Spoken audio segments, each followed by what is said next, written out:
Tov. So it was beautiful yesterday. Very special. Baruch Hashem. Baruch Hashem. So yesterday we finished by explaining how HaKadosh Baruch Hu, right, takes from his Or and brings it down throughout the Partsufim, Abba, the Arichanpin, the Abba, the Ima, and then as it gets lower and lower, right, there's less of a essential structure where the Or can reside, right? Okay, to the point where in the Nukva there is only one Nekuda, there is one Sephira that comes from the essence of Keter, right? So it's basically just to reformulate and re-explain. HaKadosh Baruch Hu takes from the Or of the Keter, okay, and brings it down into the Sphira of Malchut, right? Yeah. Good. And as we know, as the Sephirot come down, so we have the Shlemut of Chokhmah, we have the Shlemut of Binah, they're both complete with 10 Sephirot. Then we have the Zeir Anpin with 6 Sephirot, right? So we see that as the Or comes down, we also know that the Klipot, the good, the Tov and the Ra, obviously start coexisting, right? We go from a world Shekulo Tov, from a world of Atzilut where there's only good, and the moment it starts going down, right, already from the Olam HaBri'ah, already there is a Ta'arovet, there's a little mix of Tov and Ra, and as we go down, there's more and more of that mix. So ultimately, right, what is the Avodah and the purpose of Am Yisrael through the Torah, Mitzvot, Uma'asim Tovim, is to empower the Sfirot of the Nukva, right? Bring the Or through our actions in the Nukva, in order for the Nukva, for the Kala to be ready for her Chatan, right? Which is the Zeir Anpin. And like that, we're able to elevate the Nukva, connect her to the Zeir Anpin, and that connection allow those Nitzotzot, those sparks, those actions, to elevate all the way to the Keter, to the Sirah of the Atzilut. And from there comes back again a pure light upon us and the creation. Right?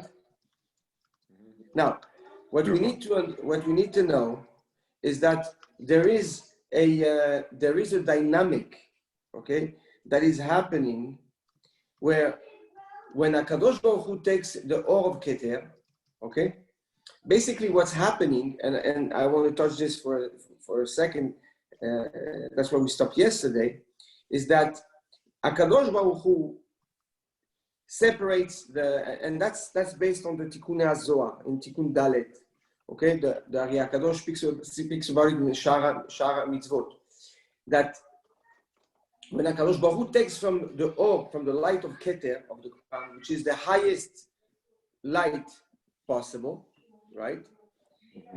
And he allows the Malchut to fall down all the way to the Olam HaAsiyah, right? Because essentially we know that when there was the Shevirat HaKelim, right? The Sefirot that were the heaviest, or the less spiritual, not spiritual, but the less infused with the light of Hashem, it fell down the most, right? It was the heaviest, so it fell down. Okay.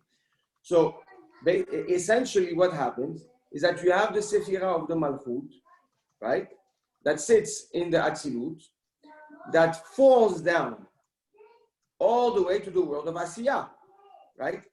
So she goes from being close to the king in a perfect world, and now becomes completely distant, as the furthest, in a world of distress and in a world of corruption and contamination, right? And this is this is the effort that we're working on, which is to re-elevate it and reconnect it. However, when the king sends her away, when HaKadosh Baruch Hu pushes down the Sephira of Malchut into the world of Asiyah, right? He doesn't send her empty-handed. He sends the Nukva with the ore of the Keter. So, if you will, it's like he takes of himself, right? Obviously, because when we're talking about the Partufim, we're not talking about people, right? We're talking about HaKadosh Baruch Hu and himself, right? So, when the Malchut, the essence of Malchut is going down, is being revealed, although it's true that it is very vulnerable, and we explained why it has to be vulnerable, in order for Am Yisrael to be able to do Teshuvah, because if all the light of Hashem would be filled inside the Malchut, then the Klipot, right, that connect to this light through the Averot, through the sins of Am Yisrael, would create a collateral damage that could never be fixed.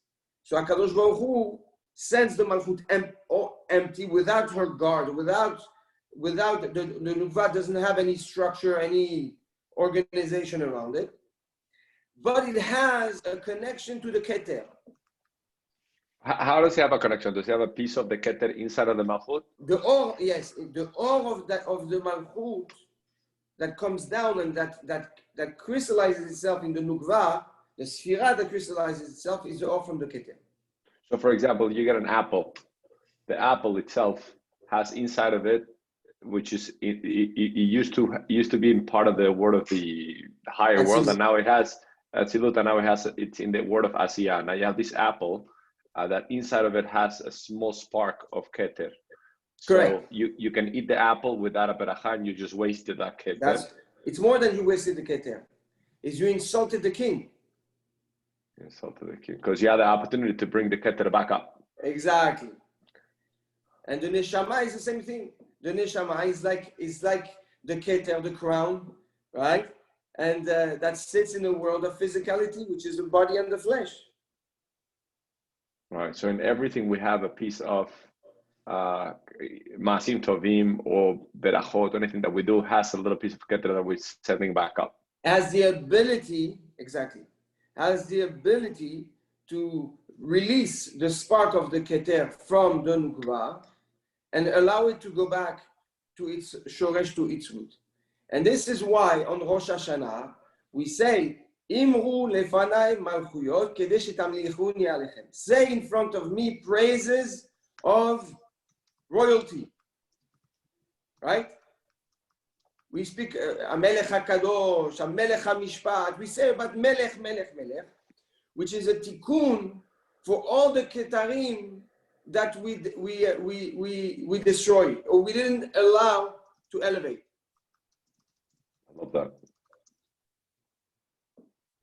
I love that. Okay? This is the avodah of Rosh Hashanah. You understand? I love that. So it's of course it's the king, the melech, but it's also the pieces of the melech that he left down for you. Exactly. I love that. Exactly. Beautiful. So the whole purpose of Avodat Hashem is what? Is to connect to the king. And this is why in every baracha we say Melech HaOlam. Wow. We connect when we say Melech HaOlam to the spark of the Keter that resides inside the physicality. I love that.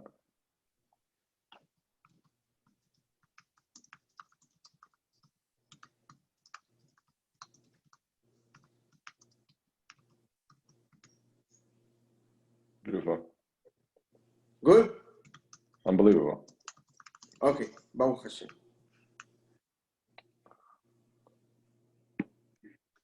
Tov.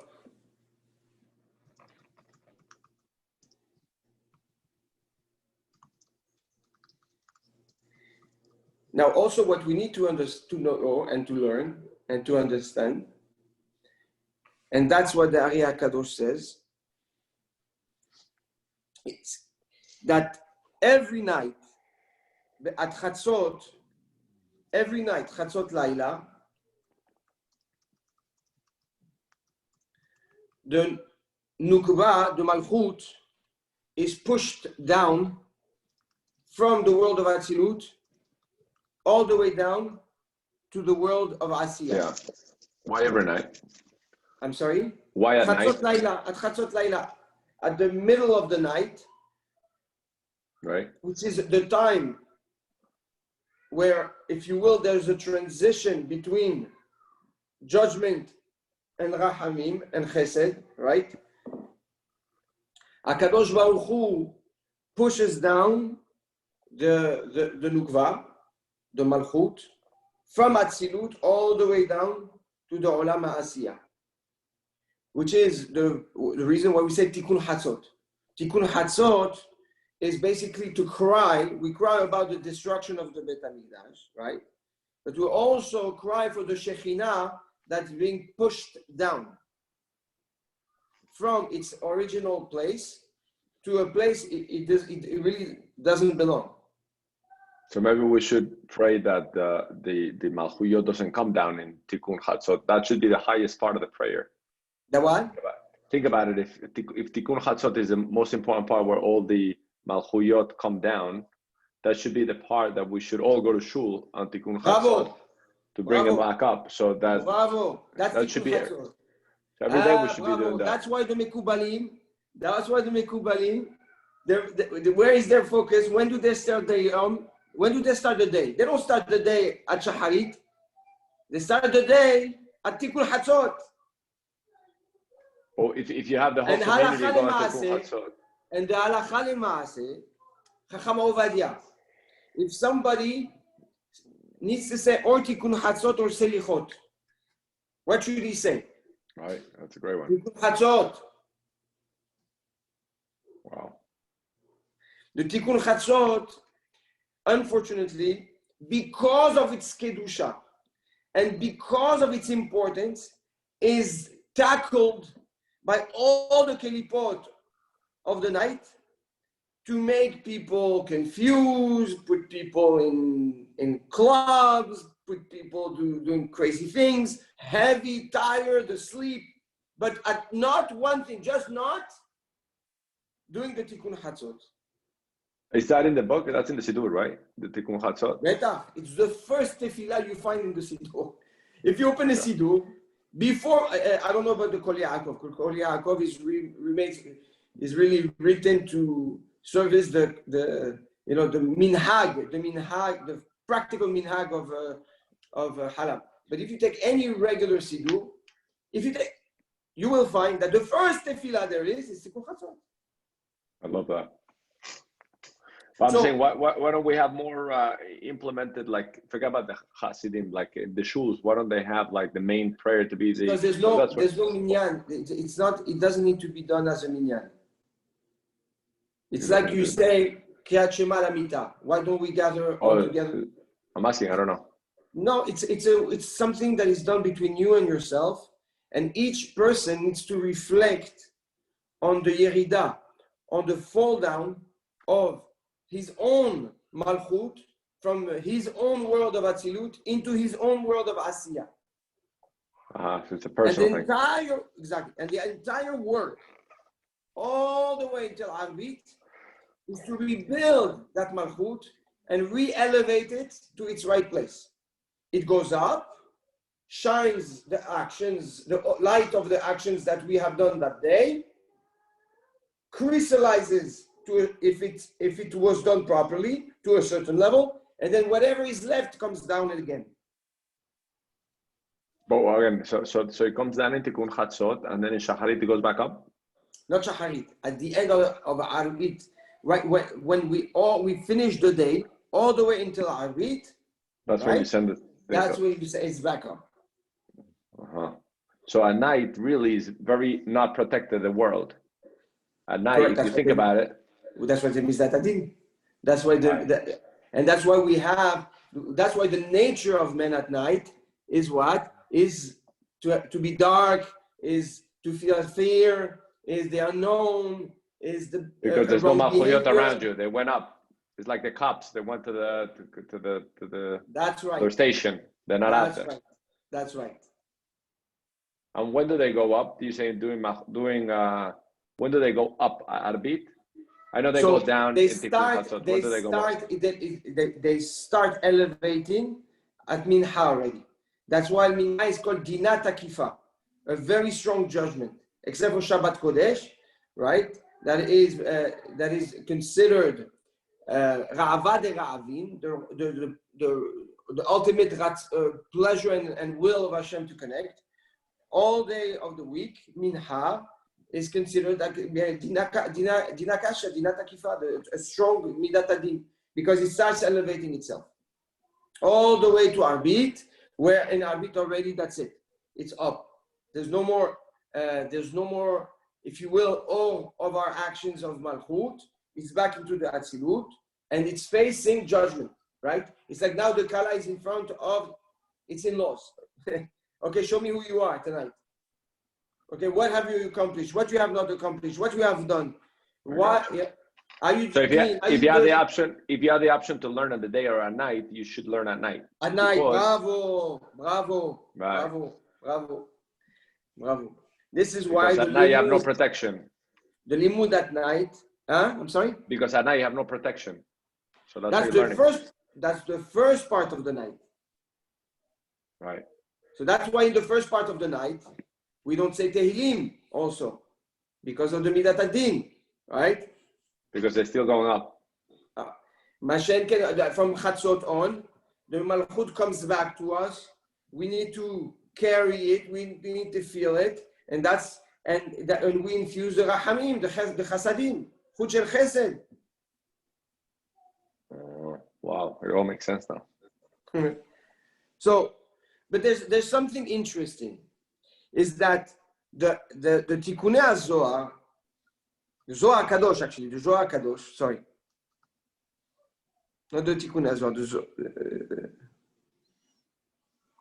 no, it's in both. They both say that the separation between the Zeir Anpin and the Itz Nukva, right, is reflected in nature through the separation of a husband and wife, when the wife is Nida. And the Ari HaKadosh explains, where do we see that? Because Nida means Nad He, right? The wavering, the wandering He. And He is the last He of Yud Kei Vav Kei, which is the Malchut. The separation between the Malchut. Please hold on one second. Between the Malchut and the Zeir Anpin. Hold on, Tzadik, 1 second. Enough time. Oh, yes. Okay. So the only thing that we need to understand, and which is beautiful also, is that the whole concept of Nida, and we'll talk about it tomorrow, but the whole concept of Nida comes and is a result of this separation that happens between the Nukba and the Zeir Anpin. Okay, what's up? I know you're in a rush. I want you to have enough time. Okay, Tzadik. Okay, I love you. Right. Take care. Love you too. Bye-bye. Bye.